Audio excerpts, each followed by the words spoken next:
Air France numbers this morning? Actually, we didn't expect such a big growth. Analysts were expecting a bit less growth than that, but still a 72% growth in the results. It came out about 78%. Very strong growth, very strong demand, actually driven by business travel and not so much by tourism.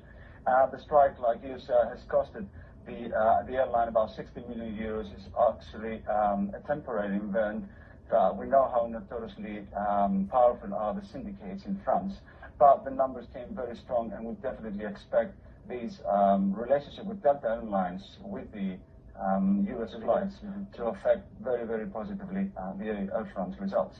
I mean, you're talking about business travelers. They're the higher margin travelers, aren't they? The ones where the airlines get most profit from. But of course, they're desperate now to get the higher margin business because their cost base is being eaten away by this higher price of oil. But Air France, it's been hedging. It's got hedging out to in 2009. So is in a good position? That's exactly a very good point. The hedging, which explains only the expense part of the equation, not the income part, is actually hedged, and using futures or CFDs like our company does, is actually profiting from a deteriorating dollar as well. So not that much of an impact of the oil prices. We've seen traditional negative correlation between transportation and especially airlines with oil increase.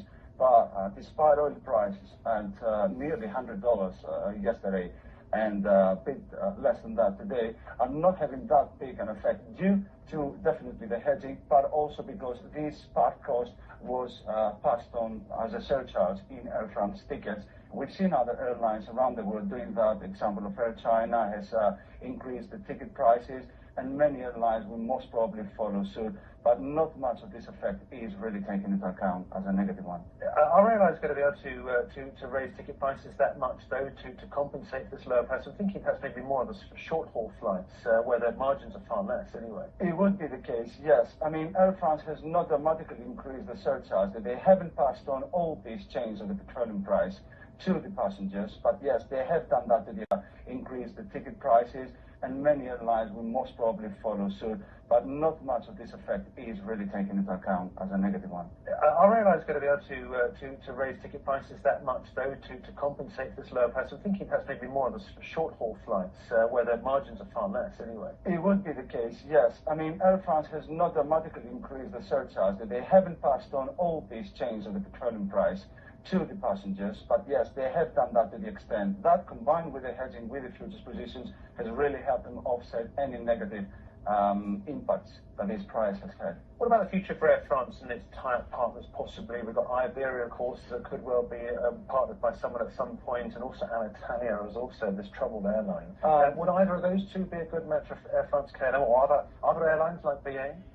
The problem is we've seen a lot of movements within the airline sector. I would comment a bit on Iberia, which is a very special case. We know that the Spanish government is really keen on nationalizing the gem of this part of the economy, and we've seen that they wouldn't easily accept some white knights from abroad, such as British Airways or Air France, taking a stake at that. We've seen that Caja Madrid has already acquired a further 6.4%, taking the stake to 23%, and they wouldn't easily let anybody else on this bidding war to get part of this Iberia. We've seen British Airways and Texas Pacific Group. We think Air France against Italia will not be successfully further bidding. They're overly happy about the restructuring plans that Italia has announced, and the 49.9% that actually the Italian government wants to sell is in need of a restructuring, and it's more difficult to find a viable partner for that. So are politics going to intervene in this? So you're talking about the Spanish interest in Iberia. Is politics going to lead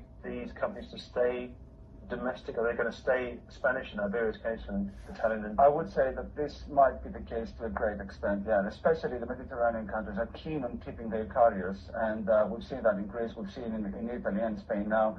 And they're keen to selling stakes at a very good price, or the best price they can get in the market, but keen on selling to domestic players. And yes, politics do play a part once more in this.